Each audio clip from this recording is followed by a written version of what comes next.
رسول کریم صلی اللہ علیہ وسلم جب عرفہ سے لوٹے تو پہاڑ کی گھاٹی کی جانب مڑ گئے اور رفع حاجت کی۔ اسامہ کہتے ہیں کہ پھر آپ نے وضو کیا اور میں آپ صلی اللہ علیہ وسلم کے اعضاء پر پانی ڈالنے لگا اور آپ وضو فرماتے رہے۔ میں نے کہا یا رسول اللہ، آپ اب نماز پڑھیں گے؟ آپ نے فرمایا نماز کا مقام تمہارے سامنے یعنی مزدلفہ میں ہے، وہاں نماز پڑھی جائے گی۔ اس حدیث سے ثابت ہوا کہ وضو میں دوسرے آدمی کی مدد لینا جائز ہے۔ صحیح بخاری حدیث نمبر 181۔ مغیرہ بن شعبہ رضی اللہ عنہ ایک سفر میں رسول کریم صلی اللہ علیہ وسلم کے ساتھ تھے۔ وہاں آپ رفع حاجت کے لیے تشریف لے گئے۔ جب آپ واپس آئے، آپ نے وضو شروع کیا تو مغیرہ بن شعبہ آپ کے اعضائے وضو پر پانی ڈالنے لگے۔ آپ صلی اللہ علیہ وسلم وضو کر رہے تھے۔ آپ نے اپنے منہ اور ہاتھوں کو دھویا، سر کا مسح کیا اور موزوں پر مسح کیا۔ صحیح بخاری حدیث نمبر 182۔ عبداللہ بن عباس رضی اللہ تعالی عنہ نے رات رسول کریم صلی اللہ علیہ وسلم کی زوجہ مطہرہ اور اپنی خالہ میمونہ رضی اللہ عنہا کے گھر میں گزاری۔ وہ فرماتے ہیں کہ میں تکیے کے عرض یعنی گوشے کی طرف لیٹ گیا اور رسول کریم صلی اللہ علیہ وسلم اور آپ کی اہلیہ نے معمول کے مطابق تکیے کی لمبائی پر سر رکھ کر آرام فرمایا۔ رسول اللہ صلی اللہ علیہ وسلم سوتے رہے اور جب آدھی رات ہو گئی یا اس سے کچھ پہلے یا اس کے کچھ بعد آپ بیدار ہوئے اور اپنے ہاتھوں سے اپنی نیند کو دور کرنے کے لیے آنکھیں ملنے لگے۔ پھر آپ نے سورہ آل عمران کی آخری 10 آیتیں پڑھیں۔ پھر ایک مشکیزے کے پاس جو چھت میں لٹکا ہوا تھا آپ کھڑے ہو گئے اور اس سے وضو کیا، خوب اچھی طرح، پھر کھڑے ہو کر نماز پڑھنے لگے۔ ابن عباس رضی اللہ تعالی عنہ کہتے ہیں میں نے بھی کھڑے ہو کر اسی طرح کیا جس طرح آپ نے وضو کیا تھا۔ پھر جا کر میں بھی آپ کے پہلو مبارک میں کھڑا ہو گیا۔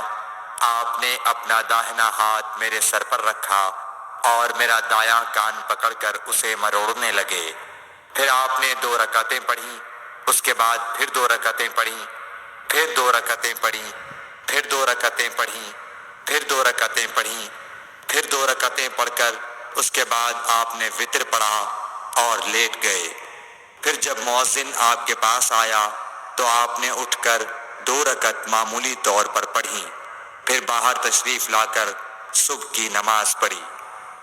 صحیح بخاری حدیث نمبر 183۔ اسماء بنت ابی بکر کہتی ہیں کہ میں رسول اللہ صلی اللہ علیہ وسلم کی زوجہ محترمہ عائشہ رضی اللہ تعالی عنہا کے پاس ایسے وقت آئی جب کہ سورج کو گہن لگ رہا تھا اور لوگ کھڑے ہو کر نماز پڑھ رہے تھے۔ کیا دیکھتی ہوں وہ بھی کھڑے ہو کر نماز پڑھ رہی ہیں۔ میں نے کہا کہ لوگوں کو کیا ہو گیا ہے، تو انہوں نے اپنے ہاتھ سے آسمان کی طرف اشارہ کر کے کہا سبحان اللہ۔ میں نے کہا کیا یہ کوئی خاص نشانی ہے؟ تو انہوں نے اشارے سے کہا کہ ہاں، تو میں بھی آپ کے ساتھ نماز کے لیے کھڑی ہو گئی۔ آپ نے اتنا قیام فرمایا کہ مجھ پر غشی طاری ہونے لگی اور میں اپنے سر پر پانی ڈالنے لگی۔ جب رسول اللہ صلی اللہ علیہ وسلم نماز سے فارغ ہوئے تو آپ نے اللہ کی حمد و ثنا بیان کی اور فرمایا آج کوئی چیز ایسی نہیں رہی جس کو میں نے اپنی اس جگہ نہ دیکھ لیا ہو، حتیٰ کہ جنت اور دوزخ کو بھی دیکھ لیا، اور مجھ پر یہ وحی کی گئی ہے کہ تم لوگوں کو قبروں میں آزمایا جائے گا، دجال جیسی آزمائش یا اس کے قریب قریب۔ راوی کا بیان ہے کہ میں نہیں جانتی کہ اسماء نے کون سا لفظ کہا۔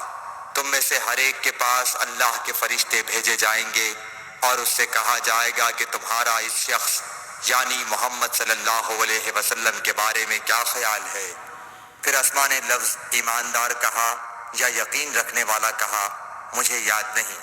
بہرحال وہ شخص کہے گا کہ محمد صلی اللہ علیہ وسلم اللہ کے سچے رسول ہیں۔ وہ ہمارے پاس نشانیاں اور ہدایت کی روشنی لے کر آئے، ہم نے اسے قبول کیا، ایمان لائے اور آپ کا اتباع کیا۔ پھر اس سے کہہ دیا جائے گا کہ تو سو جا، در حال یہ کہ تو مرد صالح ہے اور ہم جانتے تھے کہ تو مومن ہے۔ اور بہرحال منافق یا شکی آدمی، اسما نے کون سا لفظ کہا مجھے یاد نہیں، جب اس سے پوچھا جائے گا کہے گا کہ میں کچھ نہیں جانتا، میں نے لوگوں کو جو کہتے سنا وہی میں نے بھی کہہ دیا۔ صحیح بخاری حدیث نمبر 184۔ ایک آدمی نے عبداللہ بن زید رضی اللہ تعالی عنہ جو عمرو بن یحییٰ کے دادا ہیں سے پوچھا کہ کیا آپ مجھے دکھا سکتے ہیں کہ رسول اللہ صلی اللہ علیہ وسلم نے کس طرح وضو کیا ہے؟ عبداللہ بن زید رضی اللہ تعالی عنہ نے کہا کہ ہاں۔ پھر انہوں نے پانی کا برتن منگوایا، پہلے پانی اپنے ہاتھوں پر ڈالا اور 2 مرتبہ ہاتھ دھوئے، پھر 3 مرتبہ کلی کی، 3 بار ناک صاف کی، پھر 3 دفعہ اپنا چہرہ دھویا، پھر کوہنیوں تک اپنے دونوں ہاتھ 2 مرتبہ دھوئے، پھر اپنے دونوں ہاتھوں سے اپنے سر کا مسح کیا، اس طور پر اپنے ہاتھ پہلے آگے لائے پھر پیچھے لے گئے، مسح سر کے ابتدائی حصے سے شروع کیا، پھر دونوں ہاتھ گدی تک لے جا کر وہیں واپس لائے جہاں سے مسح شروع کیا تھا، پھر اپنے پیر دھوئے۔